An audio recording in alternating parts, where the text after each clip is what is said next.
हे तुलसी माता, आपकी इस वीडियो को जो भी सच्चे दिल से लाइक करें उसके घर में अस्थायी रूप से निवास बना लेना।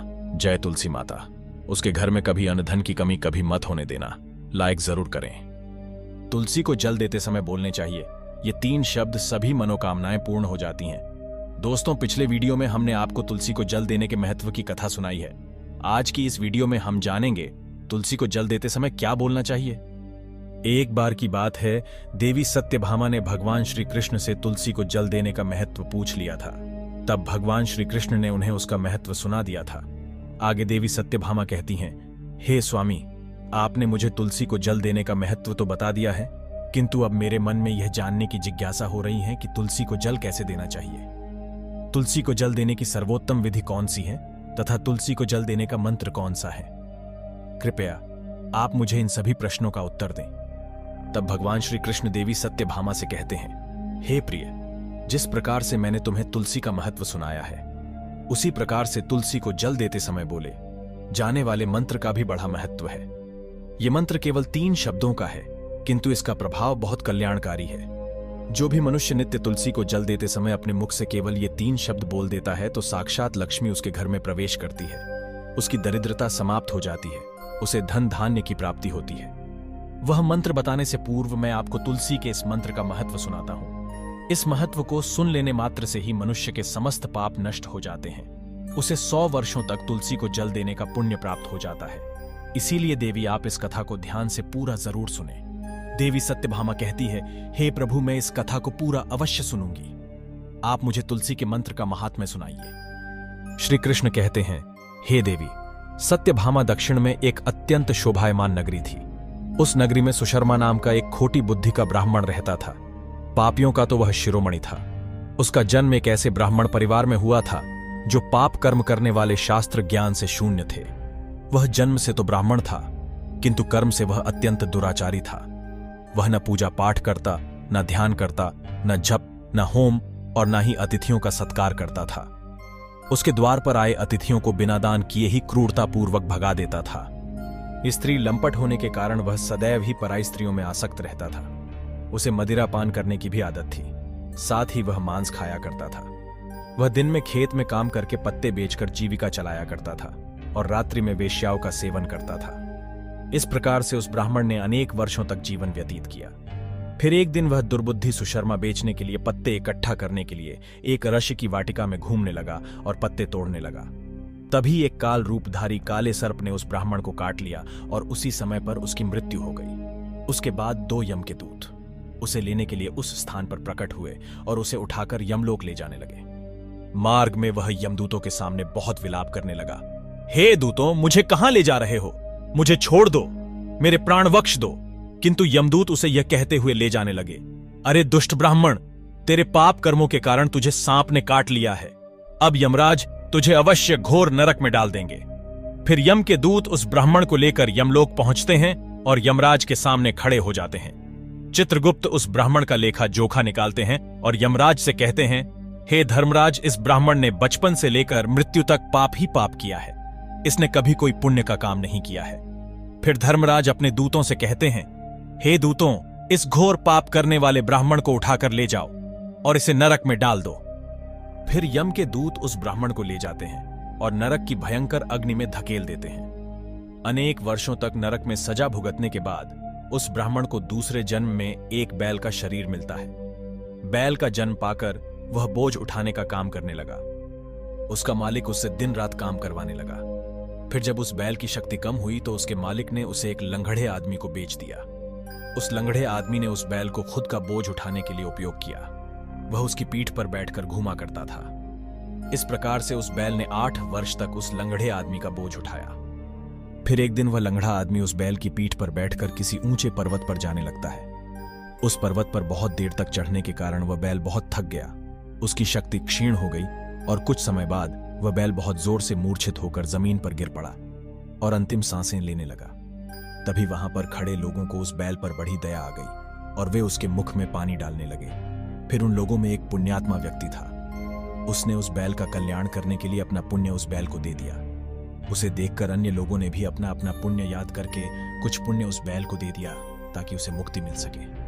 उसी भीड़ में एक वैश्या भी खड़ी हुई थी। सभी लोग अपना पुण्य उस बैल को दे रहे थे। यह देखकर उस वैश्या ने भी अपना पुण्य उस बैल को दे दिया। कुछ देर बाद उस बैल की मृत्यु हो जाती है। फिर उस स्थान पर यमदूत आते हैं और उस बैल के शरीर से उस ब्राह्मण की आत्मा को निकालकर यमलोक ले जाते हैं। यमलोक ले जाने पर उसे यमराज के सामने खड़ा किया जाता है और फिर चित्रगुप्त उसका लेखा जोखा देखते हैं तो वे आश्चर्य में पड़ जाते हैं। उस वैश्या के द्वारा उस बैल को दिया हुआ पुण्य बहुत बड़ा होता है। उस पुण्य के प्रभाव से उसके सभी जन्मों के पाप नष्ट हो जाते हैं। फिर यमराज उस ब्राह्मण के सभी पाप क्षमा करते हैं और कहते हैं, हे ब्राह्मण, उस वैश्या ने तुझे अपना पुण्य देकर तुझ पर बड़ा उपकार किया है। केवल उसी के पुण्य के कारण तुम्हारे सब जन्मों के पाप नष्ट हो गए हैं। और यमराज उसे फिर से मनुष्य जन्म प्रदान करते हैं। इस बार वह पृथ्वी पर आकर एक उत्तम ब्राह्मण कुल में जन्म लेता है। उस महापुण्य के प्रभाव से उसे इस नए जन्म में अपने पूर्व जन्म की बातें याद आने लगती है। जब वह ब्राह्मण बड़ा हो जाता है तो उसे याद आता है कि पिछले जन्म में जब वह बैल था तब एक वैश्या ने उसे उसका पुण्य दे दिया था। इसीलिए उसके मन में उस वैश्या के बारे में जानने की इच्छा होती है और उस महापुण्य के बारे में जानने के लिए उस वैश्या का पता लगाकर उसे ढूंढते हुए उसके नगर में चला जाता है। वह वैश्या अब बूढ़ी हो चुकी थी। फिर जब उसे वह वैश्या मिल जाती है तो वह उसके सामने जाकर उसे बार बार प्रणाम करता है और उस वैश्या का धन्यवाद करने लगता है। वह वैश्या कहने लगती है, हे ब्राह्मण श्रेष्ठ, आप कौन हैं और किस कारणवश आप मुझ वैश्या को धन्यवाद दे रहे हैं? मैंने आपका कौन सा कार्य किया है जो आप मुझे नमस्कार कर रहे हैं? तब वह ब्राह्मण कहता है, हे माता, मैं वही बैल हूं जिसे तुमने अपना पुण्य दे डाला था। अपने पाप कर्मों के कारण मुझे पिछले जन्म में बैल होना पड़ा था। उस पर्वत पर जब मैं मर रहा था तो तुमने मुझे अपना पुण्य दिया था। तुम्हारे पुण्य के प्रभाव से ही आज मुझे फिर से मनुष्य जन्म मिला है। तुम्हारे द्वारा दिए गए उसी पुण्य के कारण मुझे अपने पूर्व जन्म की सारी बातें याद है। किंतु हे माता, मैं आज यहां पर यह जानने के लिए आया हूं कि तुमने मुझे उस समय पर अपना कौन सा पुण्य दिया था जिस कारण से मेरे सभी जन्मों के पाप नष्ट हो चुके हैं। मैं उस पुण्य के बारे में जानना चाहता हूं। तब वैश्या ने कहा, हे ब्राह्मण श्रेष्ठ, मैंने तो अपने जीवन में कोई पुण्य के काम नहीं किए हैं, किंतु मेरे घर में एक तोता है जो पिंजरे में रहकर हमेशा कुछ बोलता रहता है, जिसे सुनकर मेरा अंतकरण पवित्र हो गया है। उसी तोते के द्वारा बोले गए मंत्र का पुण्य मैंने तुम्हें दान में दिया था। फिर वह वैश्या और वह ब्राह्मण उस तोते के पास जाते हैं और उसे पूछने लगते हैं, हे शुक, तुम कौन सा मंत्र बोलते रहते हो जिससे हमारे जीवन का उद्धार हुआ है? यह मंत्र तुम्हें किसने सिखाया और इस मंत्र का क्या अर्थ होता है? तब उस तोते ने अपने पूर्व जन्म का वृतांत सुनाना आरंभ किया। वह तोता कहने लगा, हे ब्राह्मण श्रेष्ठ, पिछले जन्म में मैं एक ब्राह्मण था। मैं अपने ज्ञान के अहंकार में अंधा हो चुका था। मैंने कभी गुरुजनों का आदर नहीं किया, सदैव ही उनका अपमान किया। मुझे अपने ज्ञान पर इतना अधिक घमंड हो गया था कि जिस कारण से मेरा क्रोध बहुत अधिक बढ़ गया और मैं सभी से द्वेष करने लगा। अन्य मनुष्यों को तुच्छ समझने लगा, विद्वानों का भरी सभा में अपमान करने लगा। फिर कालांतर में मेरी मृत्यु हो गई और मुझे यमलोक ले जाया गया। पूज्य जनों और गुरुजनों का अपमान करने के कारण मुझे तोते के कुल में डाल दिया गया और मेरा जन्म एक तोते के रूप में हो गया। मेरे पाप कर्मों के कारण छोटी अवस्था में ही मेरा अपने माता पिता से वियोग हो गया। फिर मैं पेड़ की डाल पर बैठकर रो रहा था तो उसी स्थान से कुछ मुनि जा रहे थे। उन्होंने मेरी दयनीय पुकार सुनी और मुझे लेकर अपने आश्रम में चले गए। वहां उस आश्रम पर उन्होंने मुझे एक सुंदर पिंजरे में रखा और मेरा अच्छी तरह से ख्याल रखा। वे मुझे नित्य भोजन दिया करते थे और पढ़ाते थे। उस स्थान पर वे ऋषि मुनि, उनकी स्त्रियां और बालक सभी नित्य तुलसी के पौधे को जल देते थे और उसके सामने एक मंत्र का जाप करते थे।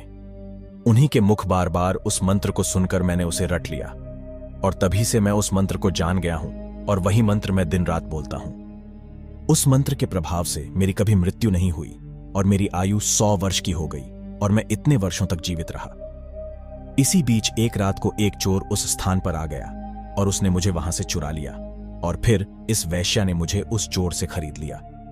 इस वैश्या के घर पर आने के बाद भी मैं उस मंत्र को बोलता रहता था, जिसे सुनकर इस वैश्या का मन भी पवित्र हो गया और इसने वैश्या का काम छोड़कर भगवान विष्णु की भक्ति करने लगी। उसी मंत्र के प्रभाव से मेरे पूर्व जन्मों के सभी पाप नष्ट हो गए और उसी मंत्र के प्रभाव से इस वैश्या का भी अंतकरण पवित्र हो गया। हे ब्राह्मण देवता, उसी मंत्र के पुण्य से आप भी पाप मुक्त हो गए हैं। इस प्रकार से तोते ने उस ब्राह्मण को और उस वैश्या को सारा वृतांत सुना दिया, जिसे सुनकर वह ब्राह्मण और वैश्या दोनों ही अत्यंत प्रसन्न हुए और फिर वे दोनों ही नित्य तुलसी को जल देकर उस मंत्र का जाप करने लगे। फिर वह तोता, वैश्या और वह ब्राह्मण तीनों उस मंत्र के प्रभाव से दिव्य विमानों में बैठकर विष्णु लोक को चले गए। श्री कृष्ण कहते हैं, हे देवी सत्यभामा, देखा आपने, केवल तुलसी के इस मंत्र के प्रभाव से उस तोते के, उस वैश्या के और उस ब्राह्मण के सभी पाप नष्ट हो गए हैं। इसीलिए प्रत्येक मनुष्य को रोज तुलसी को जल देते समय इस एक मंत्र का उच्चारण अवश्य करना चाहिए। हे देवी, वह मंत्र इस प्रकार है, इसे तुम ध्यान से सुनो। ओम वृंदावने स्वाहा, ओम वृंदावन्य स्वाहा।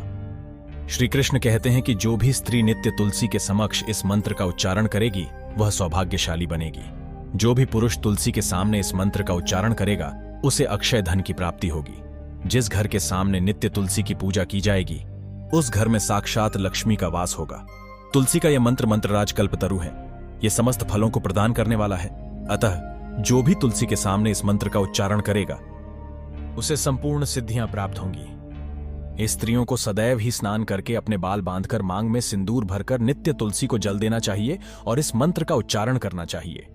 रोज तुलसी के पौधे की परिक्रमा करनी चाहिए, इससे सभी दोष नष्ट हो जाते हैं। नित्य शाम के समय तुलसी के पास दीपक जलाना चाहिए और तुलसी के पास बैठकर भगवान विष्णु की आराधना करनी चाहिए।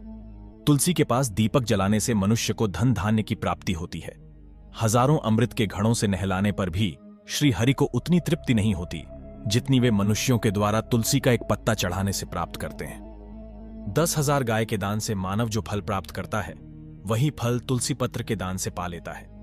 जो मृत्यु के समय अपने मुख में तुलसी पत्र का जल पा जाता है वह संपूर्ण पापों से मुक्त होकर श्री कृष्ण के धाम जाता है। श्री कृष्ण कहते हैं, पूर्णिमा, अमावस्या, द्वादशी और सूर्य संक्रांति के दिन मध्याह्न काल रात्रि और अशौच के समय तेल लगाकर बिना स्नान किए अथवा बिना हाथ पैर धोए रात्रि के वस्त्र पहनकर तुलसी के पत्र तोड़ता है वह महापापी होता है। श्राद्ध व्रत, दान प्रतिष्ठा तथा देव पूजा के लिए तोड़े हुए तुलसी पत्र बासी होने पर भी 3 रात्रि तक पवित्र ही रहते हैं। तुलसी का एक एक पत्ता न तोड़कर पत्तियों के साथ अग्रभाग को तोड़ना चाहिए। तुलसी की मंजरी सब फूलों से बढ़कर मानी जाती है। मंजरी तोड़ते समय उसमें पत्तियों का रहना भी आवश्यक माना गया है। पूज्य भाव से पौधे को हिलाए बिना तुलसी के अग्रभाग को तोड़ना चाहिए, इससे पूजा का फल लाख गुना बढ़ जाता है।